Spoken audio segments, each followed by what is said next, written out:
Okay, it's time to move on to our Eyes on IndyCar series for the Chevrolet Indy Grand Prix presented by Shop Auto Week. And we've got 25 cars that are on the entry list. Of course, have not raced here since 2008. And the first person we're going to talk to, right over here, driving the number 78 Nuclear Clean Air Energy HVM Racing Lotus, and that is Simona De Silvestro. Simona, welcome. Thanks for having me. Well, have you had a chance to check out the racetrack? Not yet. I've been looking a lot on YouTubes, and pretty much all the videos are pretty old. So, I'm really excited to come back and go check out the track today and see where it goes. What do you think about this weekend? I mean, it's such a quick turnaround from Indianapolis. All the days everybody put in at Indianapolis and then quickly coming here to Detroit. Not a lot of break to get refocused going into this stretch of races that are going to be back-to-back.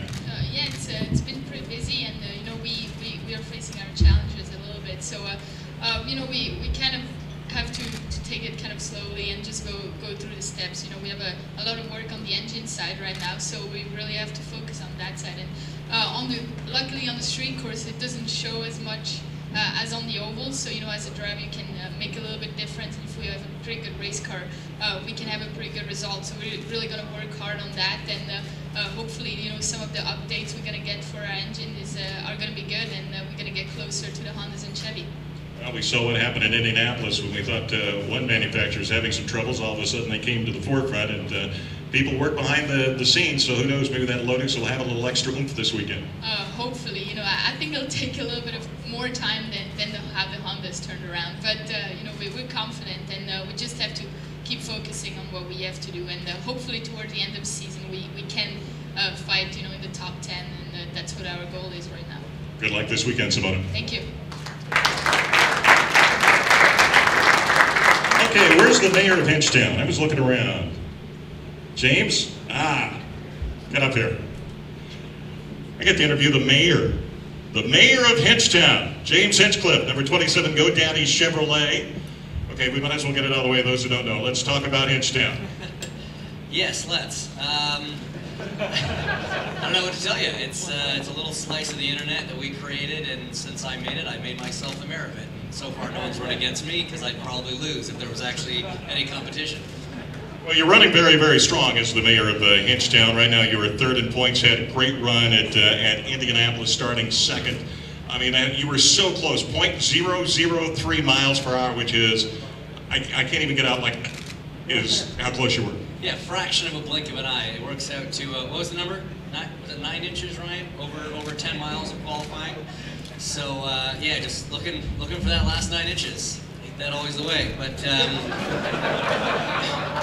it was great to start from the front row, and the GoDaddy car was quick in the race. We had a little bit of adversity we had to fight against, and still ended up with the top 6. So a good result for us. But excited to move on now. The month of May is long, and it's a lot of long days, a lot of PR events, and it's great now to be in the Motor City and be back here and hopefully have a good race weekend.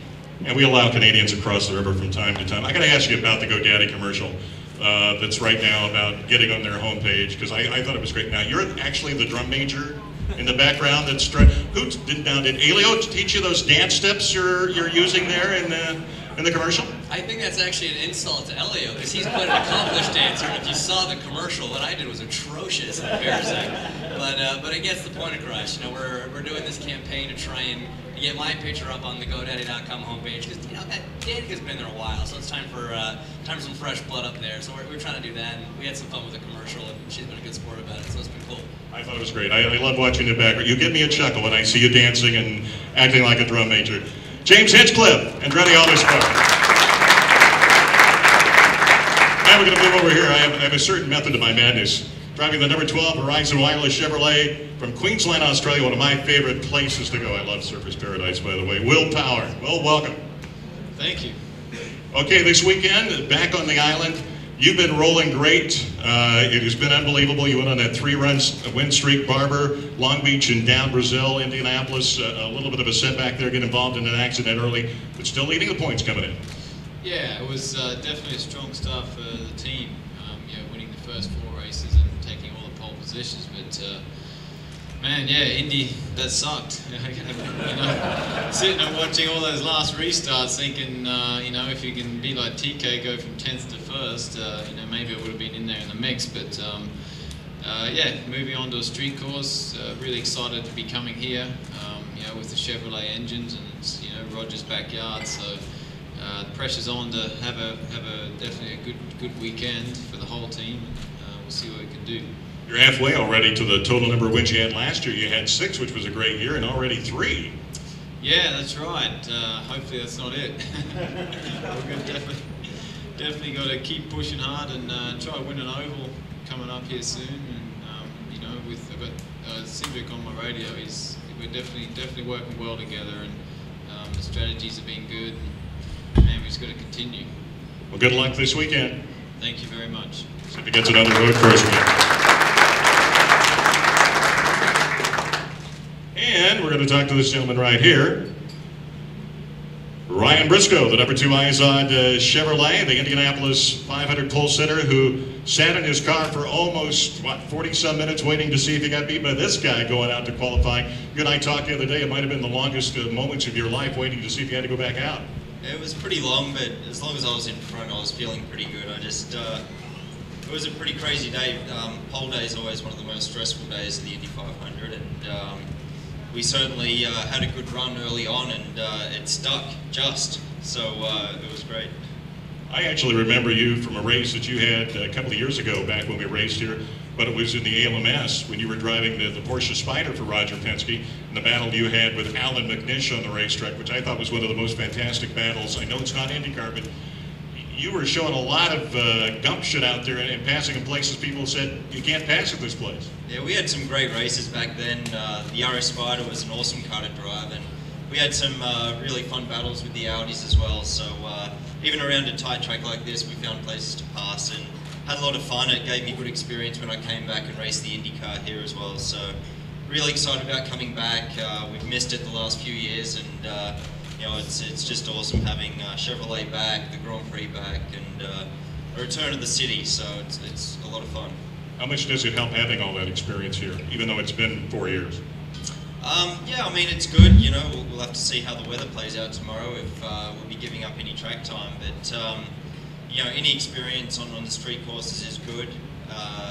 You know, you always need to be ready to go, and tracks like these, you really need to be ready to, you know, wring its neck and go for it and have confidence. So certainly, having driven the track, I don't think it's changed.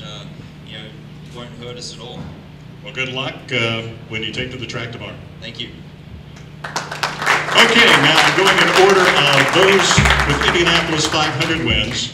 And so I'm going to go with Scott Dixon first, driver of the number 9 Target Chip Ganassi Racing Honda. Finished second, of course, at the Indianapolis 500 just a few days ago. And got his first IndyCar type win in 2001 at Nazareth, which no longer exists, and I was there, so that's how old I am. But coming back here to Detroit, coming off a great 1-2 finish for Chip Ganassi. Yeah, it was obviously a big weekend for the team, and pretty big for with the 3-time champion there, which it was a crazy race. You know, I think all day everybody was having a lot of fun because the cars were passing so much. I think we had a record number of passes for the race, which was you know, great for the series and definitely what we're building on. But you couldn't expect more. You know, a 1-2 finish at Indianapolis. You know, won the prize money is pretty sweet, but obviously taking you know, the points and obviously, you know, Dara getting his face on the BorgWarner is very special. So excited to be back in Detroit. You know, it's been a great racetrack. I think my first year here was in 1999 in an Indy Lights car. So the track was a little different then, but you know, last time we were here in 2008 was a pretty good day for us. I think we qualified on pole, but went off strategy and got caught in the middle of the field there. But looking forward to getting back on the track. All the races that we have seen non-oval this year, which was everything outside of Indianapolis, it's been very competitive and very aggressive with these new cars. It looks like with the covering on the rear wheels, you guys can actually bang a little bit. It looks a little different from the outside. Yeah, it is totally different. I think the car, you know, mechanically is pretty strong. You know, even when you've touched the walls sometimes in qualifying and practices and things like that, it's pretty stout.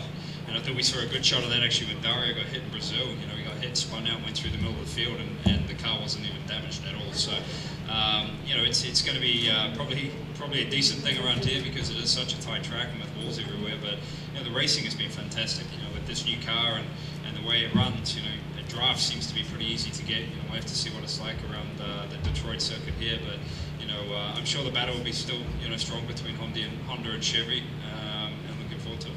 Good luck. Thank you.